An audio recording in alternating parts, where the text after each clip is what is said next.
Next guest is part of a new television series in America that turned into a phenomenon. People started talking about this program like crazy. The show is called Glee. One of the stars is Cory Monteith. We're very excited to have him right here in the red chair. Here's his bio.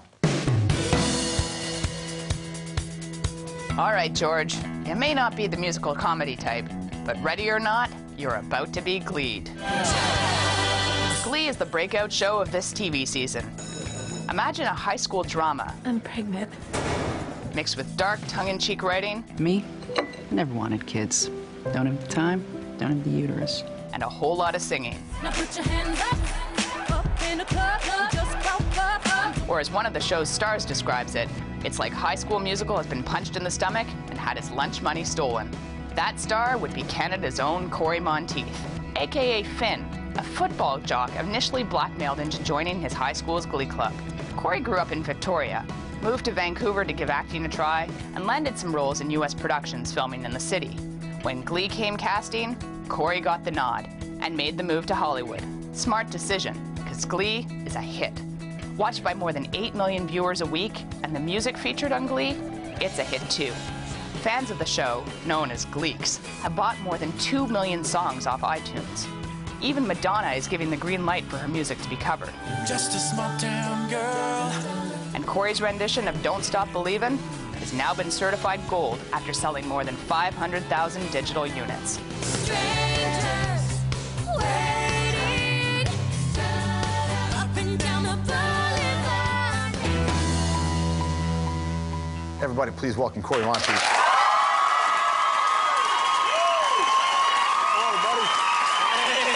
Nice to see you. Pleasure to be here. It's really nice to have you. Look at that. There you are. A little panel there. You got a whole bunch of them. We got people that brought signs in the Signs in the audience. We front got row. signs in the row. Look at this. That's incredible. They're called Gleeks. That's exciting. Gleeks, like- real Gleeks right here at the hour. You are like a figure skater, man. Figure skater fans are like that. It's amazing. This is I suppose this is a surprise to you, isn't it? Yes, absolutely. Every moment of this is incredible. For people who don't know your story, your audition tape for Glee is amazing. Yeah. Did you actually? I know about it. I didn't see it, but it's like what did you do? Like, how did you get to that? Well, at first, I mean, I think they were looking for the triple threat singer, dancer, Broadway type person for this part, and it's not really me. You know, I'd never sang or danced or anything before this, and so I sent them a tape of myself, you know, acting, doing the scene, and instead of singing and dancing for the part, I sent a tape of myself playing the drums on Tupperware. With like, Just, I think, but with pencils. With pencils, exactly. Sort of impromptu in my manager's audition room, taping room, to send to my agent down there, just to sort of show, well, I'm not really a triple threat singer-dancer, but I can play the drums on Tupperware. So that's something. Or not. Hey, for a whole bunch of people, this is how they get to watch musicals. Yeah. Are you a musical guy? Were you into that? When you were a kid, did you want to be Little Orphan Annie? Like... No, you know what? It never even occurred to me as a kid to be an actor. I wasn't into musicals. I actually just saw my first musical about a month ago, Rock of Ages. You seen that? I haven't seen it, but I know. It's a good one. Great rock and roll songs in that. Really But your first musical, so you're in a breakout hit movie, a TV show that is musical, essentially. Musical. And you just went and saw a musical. Just went and saw my first musical. Did you go see Rock of Ages just so you could have some musical cred? Pretty much. Yeah. And you know what? I was hoping. I was just like, please, I really, really want to like the show because I really want to get into the genre. You know, because I'm surrounded with Leah Michele, Matthew Morrison, like huge Broadway people. You know, and she took me to see Rock of Ages, and I was like, Leah, you got to bring me to something. you gotta break me in easy. You know, because I like rock music, and she's like, all right, well, let's go to this one, and I loved it. It was great.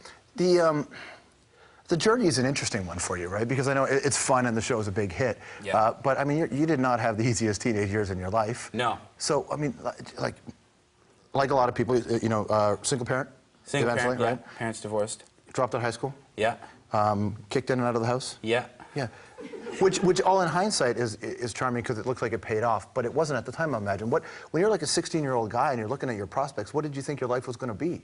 Well, you know, I always, when I was a kid, I always thought, you know, I'm going to go to school. I'm going to go to school because that's what, when I was told as a kid, I skipped a grade. And so they're like, well, you're a smart kid. You got to go to school. And my mom's like, you know, you gotta be a doctor. You gotta do something with your life. And so that's what I planned from a very young age. But then, you know, all of a sudden, flunking out of school and all this, I mean, I really had no idea what I was going to do. It was like, I don't like going to school, so well, you know, I was really lost. I was really lost for a lot of years. That's a real. Did you get a sense of when you felt like, you know what, there is a light at the end of the tunnel, or maybe there is an option, or maybe there is something I can do here? Well, I mean, I've had so many jobs. I've had so many, you know, jobs like random, just trying to look for anything that inspired me, you know. And so when I found, you know, acting, somebody said, take this class, you know, and meet this teacher and come over and check it out. As soon as I was like, I like this, I have an ability at this, I jumped on it. I immediately moved, you know, and threw my whole life into it because it was literally the first thing in my life that I was passionate about, you know, that I enjoyed, you know, and was good at or whatever. There's always a great moment, too, when you're a young guy with a job, especially a shitty job, where you look around at your scenario and say, if I don't get my acting gear, this is who I'm going to be, and I don't want to be. Did you have one of those moments? Totally. I mean, when I worked as the Walmart people greeter in my hometown of Victoria, British Columbia, I looked at the guy who was there, and, you know, his name was Jim, and he was a really friendly guy, but he'd been there as the people greeter, I think, for 15 years, you know, doing the same job. And I mean, not to say that that's a bad thing, but it's like, exactly what you're saying. You know, I found myself in this job and being like, could you imagine doing this for 15 years, you know? You got to really, really like to greet people. You got to really like to greet people. Because you don't have to necessarily like people because the conversations don't extend beyond welcome to Walmart. Yes. But you got to really like the first part of the meeting of people. Yes. Yeah, welcome to Walmart. There's only so many ways you can say that. You were Welcome to Walmart. A cab driver, right? Yeah, I was a cab driver for a while in Victoria, too. That was How old were you when you were a cab driver? I was 19. There are very few 19-year-old cab drivers. It's true. I was working for a daycare company in Victoria, and I had to drive the school buses. Right? I know, weird, right? And so it needed me to have the Class 4 license, the special license, and I left out of that job and was like, well, I need another job, and I have this license, so I'm going to drive a taxi. And so You learn a lot about people that way.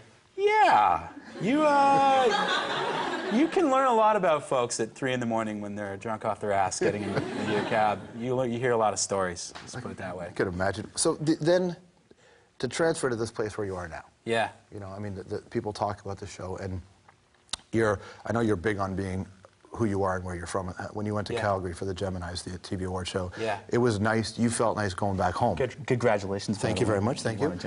He played on stage with Mike Reno from Loverboy, man. I know. That was incredible. You were a drummer for Loverboy for a minute. I know. It was amazing. But it's a big deal for you. I mean, some guys, when they leave Canada, they're happy to be gone. And then there's another group of people who, when they leave Canada, their roots become that much more important to them. Yeah. Now that you're separate from this working, what does this place mean to you? No, I'm absolutely the latter. I mean, it's so important. There's so many things that I think you can lose that are so, you know, important about being Canadian. You know, it's so much of our culture. It's the most important and the best thing about Canadians. You know, that you don't want to lose that when you move somewhere else. And it's so easy. I think a lot of people lose themselves when they move to Hollywood. You know? And so I make a point. I make a point to come back here, to stay in touch with my family and my friends up here and stuff. So it's really, really important to me. What do your folks think of this?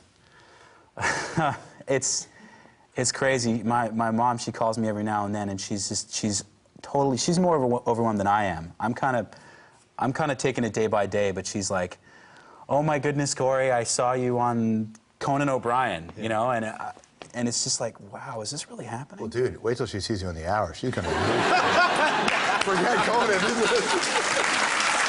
No, I'm just kidding. I'm kidding. Yeah. And so that's your mom, and then your old man? Well, man, I'm just getting back in touch with him, you know, as we were estranged for a long time, and so I'm really looking forward to seeing him. I'm actually going to visit him in New Brunswick after I leave here. So, see you soon. That's a big moment for a boy to reconnect with his dad. It is. It's a big moment. Yeah.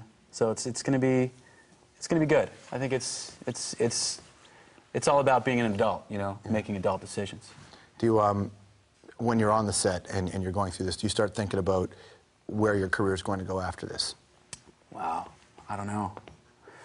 That's crazy because people ask me questions like, do you think you're going to get typecast?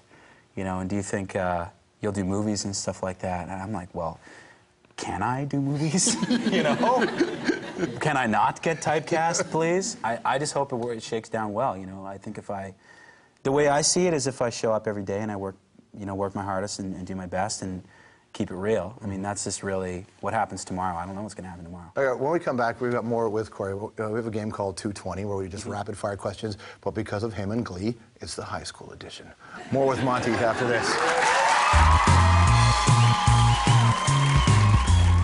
Teacher-student romance. So wrong or so right?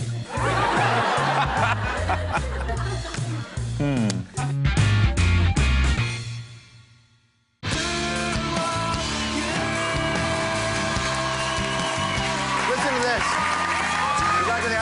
Listen to this song. Let's just hear a song for a sec.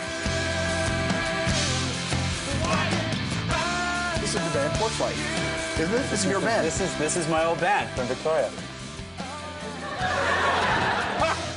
Yeah, no, it's crazy how this came up.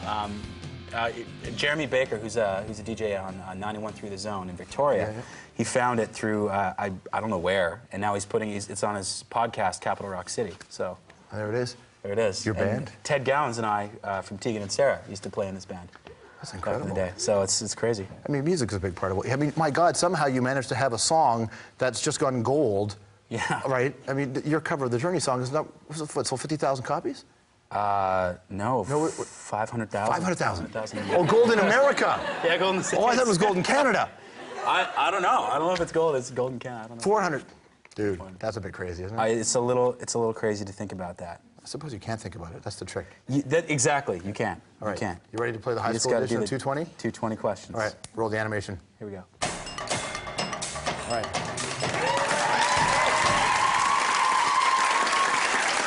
Here we go. Spirit fingers or jazz hands? Spirit fingers. Glee fans are called? Gleeks. Fans of Baywatch are called? Perverts. You got it. Well done. That was the correct answer. All right, name the movie that this line appears in. Geeks, sportos, motorheads, dweebs, dorks, sluts, buttheads, they all adore him. They think he's a righteous dude. Ferris Bueller's Day Off. Well done, you got this. Yeah. Worst high school TV character name, Skippy, Screech, Meat, or Boner? I'm going to have to say Screech. Screech, that's a bad Yeah. name. Boner's pretty classic. Boner's isn't it? pretty classic. Yeah, Boner's good. Keep it. Should boys and girls go to separate high schools, speaking of? No. Are you kidding? Refusing to shower after a game, personal choice or coward's way out? Personal choice. Personal choice. Teacher-student romance, so wrong or so right?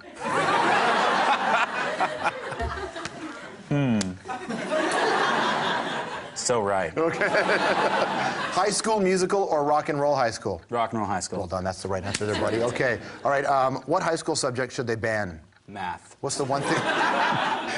32%. In my midterm, what's the one thing you miss about high school? Science? Okay, be honest with this next question. Okay. Did Mr. Holland's opus make you cry? Maybe a little. Okay. Who is Jeff Spicoli? Much depends on your answer here. Sean Penn's first amazing portrayal. You're right. It's a brilliant character. Fast Times at Ridgemont High, you got it. Okay, is Grease 2 a misunderstood classic or just a piece of shit? It's a piece of shit. All right. What's your favorite John Hughes movie? Good question. Uncle Buck. Okay. Oh, nicely done. That's a good one. Pancakes. You know the pancakes and the snow shovel. And the one with the like, washing machine? Yeah, That's so man, good. it's good. Right, this is a tough question. Okay. Who is the ultimate high school teen heartthrob? 40-year-old Jason Priestley or 43-year-old Luke Perry? Ooh. I'm going to have to say Luke Perry, because he always had that, I'm going to kick your ass kind of thing going on. You're heading to the East Coast, and that's where Jason Priestley is right now, so expect a fight. All right. This TV show is called Glee. It's on Global and Fox Wednesdays at 9 o'clock. It's great to see you, man. Pleasure. Cory Monteith, everybody.